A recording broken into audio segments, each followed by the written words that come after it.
જય હિન્દ, જય માતાજી ને જય દ્વારકાધીશ ને જય શ્રી રામ।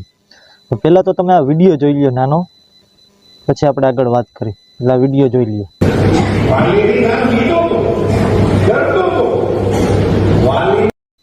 આ ઈ જ પરસોત્તમ રૂપાલા છે જ્યારે ચૂંટણી ટાણે ભગવાન શ્રી રામના નામે મત માગવા આવતા હોય છે, ત્યારે ભગવાન શ્રી રામ ને અત્યારે તમે જોયું ને કેવો વાણી વિલાસ કર્યો।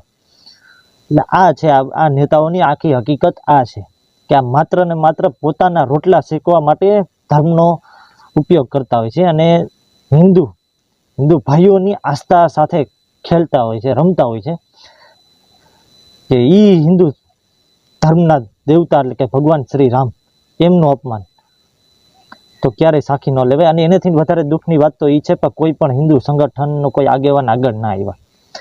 જ્યારે કોઈ અન્ય પાર્ટીનો કોઈ અપમાન કરતું હોય ત્યારે આગળ આવતા હોય, સારી વાત છે, આગળ આવવું જ જોઈએ। પણ જ્યારે પરસોત્તમ રૂપાલાએ જ્યારે અપમાન કર્યું ત્યારે કોઈ પણ હિન્દુ સંગઠન કોઈ આગેવાન આગળ ન આવ્યું।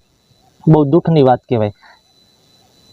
અને આ ભારતીય જનતા પાર્ટીના અમુક નેતા જે માત્ર ને માત્ર પોતાના રોટલા શેકવા માટે માત્ર ને માત્ર ધર્મના નામે ચરી ખાતા હોય છે। તો મારા હિન્દુ ભાઈઓને કહેવાનું કે આવા નેતાઓને ઓળખો ને આ સ્ટેજમાંથી ભાષણ કરવા ચડે ને તો આ લોકોને બે ઝાપટું મારીને નીચે ઉતારવા જોઈએ। અને લાસ્ટ અને છેલ્લો મેસેજ પરસોત્તમ રૂપાલા કે તમે હિન્દુનું જ લોહી છો ને, તો બીજાનું તો બી નથી ને, જરાક જોજો, DNA ચેક કરાવજો, હિન્દુનું છો ને લોહી।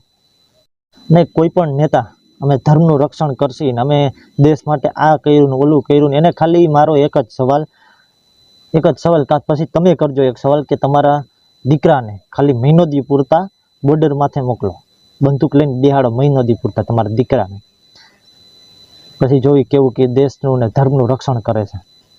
જય હિન્દ, જય માતાજી ને જય દ્વારકાધીશ।